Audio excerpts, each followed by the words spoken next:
আপনার বাজেট যদি হয়ে থাকে 8 থেকে 9 হাজার টাকা, তাহলে আজকের এই ভিডিওটা আপনার জন্য।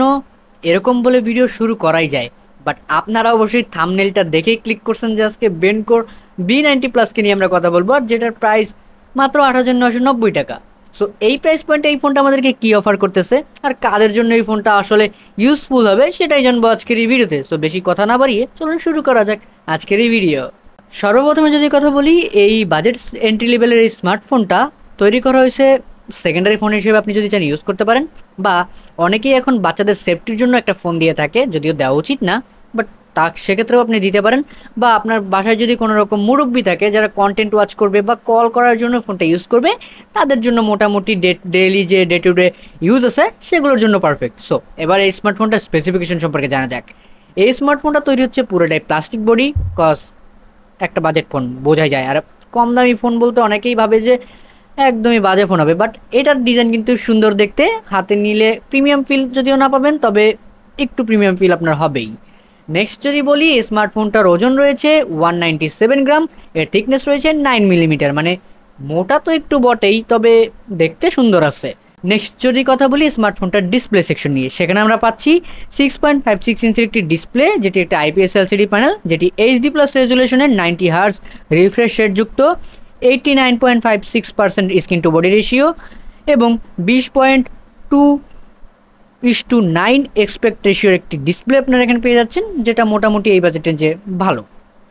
এরপরে যদি আমরা কথা বলি স্মার্টফোনটার পারফরমেন্স সেকশন নিয়ে, কারণ পারফরমেন্স সেকশন না হলে ফোন চলবে কেমনে ভাই।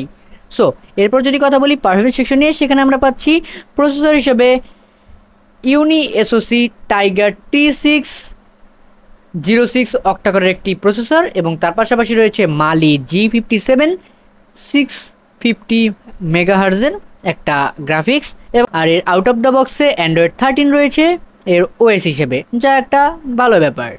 এই স্মার্টফোনটাতে আপনারা 8GB+8GB ভার্চুয়াল র্যাম এবং তার পাশাপাশি 64GB একটি ভেরিয়েন্ট এবং 8GB+8GB ভার্চুয়াল র্যামের সাথে 128GB একটি ভেরিয়েন্ট আপনারা পেয়ে যাবেন, এবং যা ভালো। স্মার্টফোনটায় ক্যামেরা বলতে গেলে পিছনে একটার সামনে একটা, যেটার পিছনের ক্যামেরার মেগাপিক্সেল 13 মেগাপিক্সেল এবং সামনেরটা 8 মেগাপিক্সেলের, যা দিয়ে আপনারা নর্মালি ডিসেন্ট ছবি পেয়ে যাবেন এবং ভিডিও করতে পারবেন 1080pতে।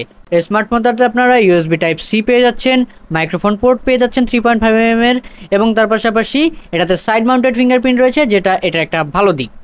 5000 mAh এর বিগ ব্যাটারির সাথে 18 ওয়াটের একটি Type-C ফাস্ট চার্জিং সাপোর্টেড রয়েছে, তার মানে স্মার্টফোনটা দিয়ে আপনারা খুব ভালোভাবে চার্জ করতে পারবেন এই স্মার্টফোনটাকে, এবং তার পাশাপাশি ভালো ব্যাটারি ব্যাকআপও আপনারা পাচ্ছেন। কালার হিসেবে এই স্মার্টফোনটাতে আপনারা 3টা কালার পাচ্ছেন, যাতে রয়েছে লাইট গ্রে, ব্লুইশ সিলভার এবং এলিমেন্টাল ব্লু। এই 3টে কালার ভেরিয়েন্টে এই স্মার্টফোনটা অ্যাভেলেবেল রয়েছে, আপনার পছন্দের কালারটা অবশ্যই বাছাই করে নেবেন।